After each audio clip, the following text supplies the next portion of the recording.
ئەو فەرماندانەی لە باشووری کەرکووک ڕوبەڕووی هێزەکانی حەشتی شەعبی و سوپای عێراق بوونەتەوە دەڵێن فەرمانی کشانەوەیان پێ نەکراوە بەڵکو بەهۆی تەواوبوونی تەقەمەنی و پاشەکشەی هێزەکانی دواتریان شکستیان هێناوە و بۆ کەمکردنەوەی زیانەکانیش سەنگەرەکانیان بەجێ هێشتووە.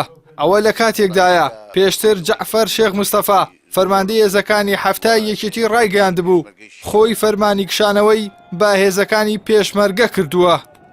وتم فەرمانی تۆیە تەقەکردن وتی فەرمانە ئەگەر هاتن تەقەیان لێ بکەن ئەگەر هاتنە سەر سەنگەرەکان ڕوبەڕوویان بنەوە.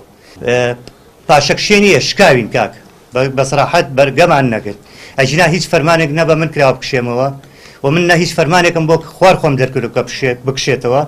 ئەمەی کە ئەیڵێم ڕاستی ڕووداوەکانە و هیچ پێچوپەنایەکی تیانە و ئەو قسانشی کە یەکەم بەرپرسم بی بە ئەمری شەخسی خۆم نەکاک شێخ جەعفەر کە فەرماندەی هێزەکانی هەفتایە نەکاک وەستا ڕەسوول کە مەسئولی محوەری چوارە ئەمری سەحابیان بە من نەکردووە بە ئەمری شەخسی خۆم دوایەوەی تەقەمەنیمان نەما دوایەوەی دڵنیا بووین هێزەکان هەمووی کشاونەتەوە دوژمن کەوتەتە دوامان لە سەعات 7:50 فەرمانم بە هێزەکانم کردووە بکشێنەوە دوایەوە بەرەو لەیلان.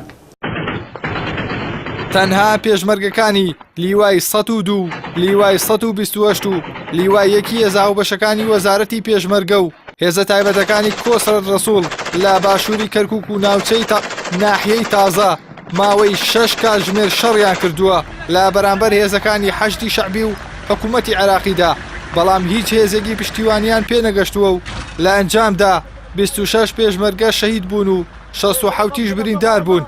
زۆربەی ئۆتۆمبیل و چەکە قورسەکانیشیان بەجێ هێشتووە.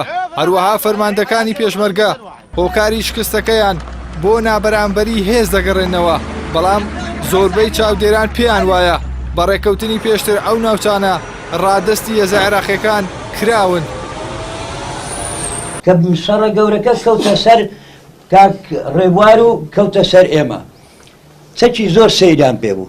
ئێمە 106ێکمانە تەقان 4 جار ئەمان گرتەوان هەتاکولیان ئەدەین بەڵکو دانەیەک بەربکەی ئەوان یەک دانیان ئەگرتە ئێمە لە 106ەکەیدا دۆشکەم تەقەی ئەکرد لەسەر مێکزەمینی یەک جۆر دەبابەیەک یەک جار لێ ئەدا بەش شەهیدیشی ئەکردن.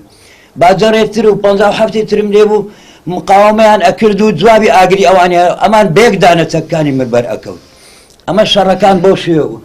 ئێمە ئەو هۆشداریەمان کەداوە پێمان وتون ڕیفراندۆم بکەن کە بیکەن لە ناوچە دابڕێنراوەکان ئێمە شەڕ ببێ ئێمە ناتوانین بەرگەی بگرین ئێمە ڕاستیەمان وتووە. ئەمە و دیسان تاکی دەکەمەوە نەتیجەی هەڵەی داگیرکردنی نەوتە نەتیجەی هەڵەی ڕیفراندۆمە نەتیجەی هەڵەی حساب نەکردنە بۆ هەموو وەفوتانەی عالەم کە داهاتە کوردستان و حسابمان بۆ ناکردن. ئەمە دەرەنجامی جواب نەدانەوەی تەلەفۆناتی ئەمریکایە بۆیە باجەکە باجێکی سیاسیە بەسەر هێزی پێشمەرگەی کوردستانە و بەسەر خودی کەرکووک کاشکایەوە. وەستا ڕەسوول بەرپرسی میحوەری باشووری کەرکووک دەڵێت ئاگاداری ژمارەی سەرباز و تانک و پلان و کاتی هێرشی حەشتی شەعبی بوون.